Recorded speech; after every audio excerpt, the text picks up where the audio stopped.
on Monday mornings called TCX, and it's like a high-intensity interval training class on steroids. It is hard.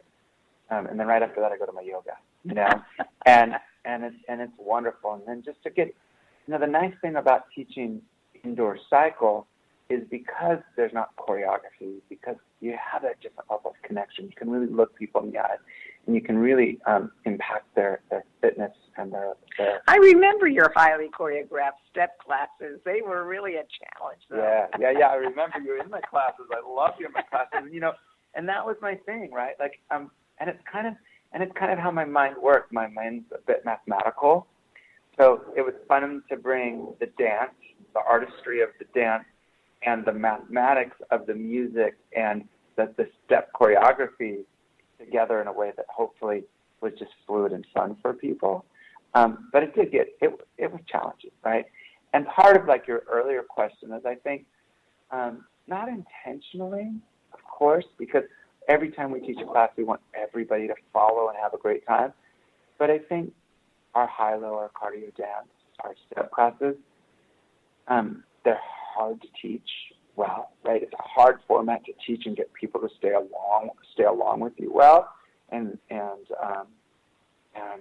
it got so hard. It's hard for a lot of people to be able to do it unless you grew up in that culture, and so I think that's part of why we don't see them as much anymore. Well, it's interesting because I don't do Zumba simply because of my knees, but I go into the Zumba classes and I watch them, and there are a lot of people in there who really don't know what they're doing, and they're just kind of, I don't know what they're doing really. They're moving a little bit here or there, but they go because they enjoy the music and they enjoy the movement, and they may not be doing anything similar to Zumba, but they're in there having a ball. Yeah. Thinking they're doing something, which is, I guess, better than sitting home watching television. 100%. You're so right. I mean,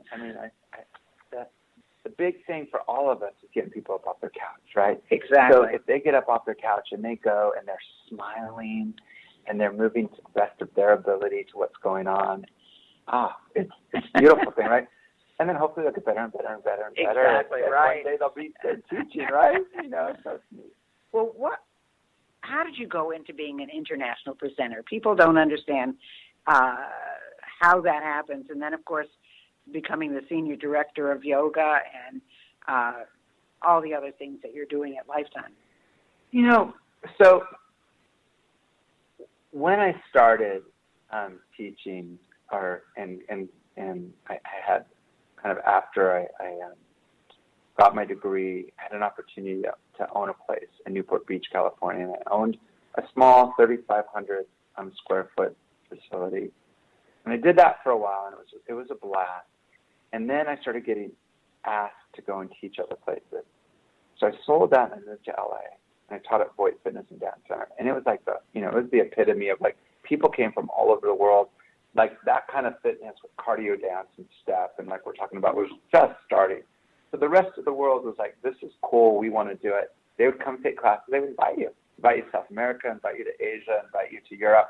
And so, I found myself almost, at least one weekend a month or more, flying somewhere to a wonderful convention like IDEA in other countries and presenting these classes. And I did that for so many years, and that led to opportunities to create programming. I'm working with companies like Schwinn and Bosu and Total Gym and Body Bar, and all these companies that had great products, but they needed to, how do you make a turnkey program so other people can have success? Because to me, there's a lot of great teachers, but a successful program is when somebody who is maybe newer to the industry can still have success. Right. And so that's what we look to do. And I started to work with Kimberly. We weren't married yet. We were just on this kind of circuit of presenting together, and we got to be really good friends.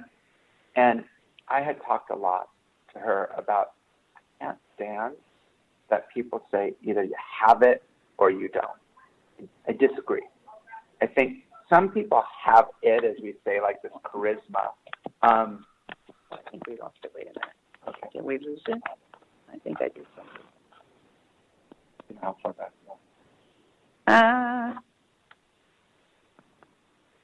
We'll start again when. Okay.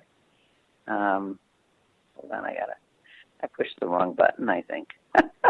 You know how far? Yeah, when we like talk, we'll talk about.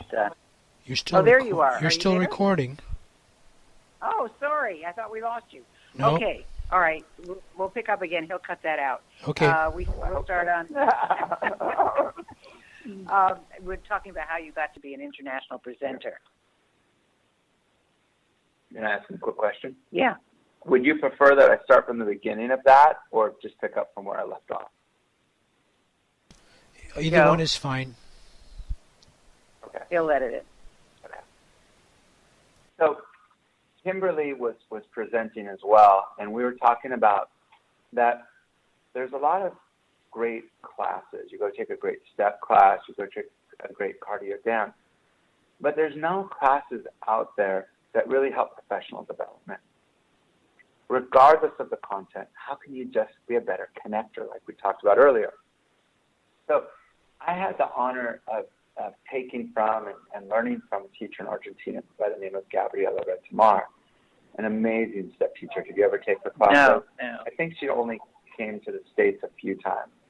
But she was flawless in her breakdown and her teaching of steps. And in Argentina, to teach group fitness, it's a 2-year education program. Wow. And so we would talk about it, and it'd be like it was a career. And they ran people through a lot of professional development, as well as understanding music and how to teach and all this kind of stuff. And so it really got me to thinking, this idea of how can we help people who we say don't have it learn what it is and have more of it. So we created this program, and we created it for Lifetime. She was working for Lifetime, and it's called the 5-Star Instructor Program. And now it's gone on to kind of be the DNA of Lifetime, where we say, how can you be a better leader? How can you be a better motivator? How can you be a better entertainer? How can you be a better educator? How can you be a better organizer? Because if you can do those things, whatever it is that you're doing, it's going to be better. It's going to be better. Absolutely. And then the other thing we looked at is a very simple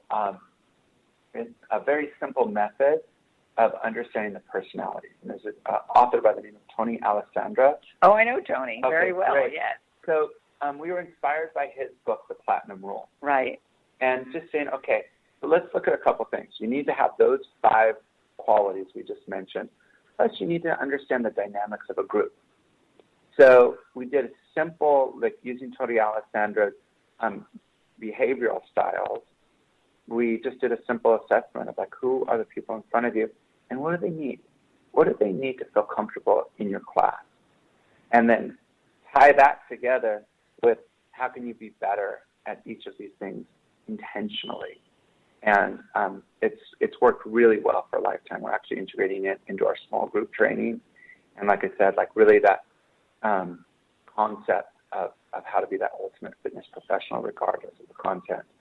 And then that platinum rule. I'm just such a believer in the platinum rule from him. And the platinum rule is don't do unto others as you want them to do unto you. Yes. But treat them the way you think you want to be treated. So the golden rule, as you recall, right? The golden rule is do unto others as you would have done unto you, right?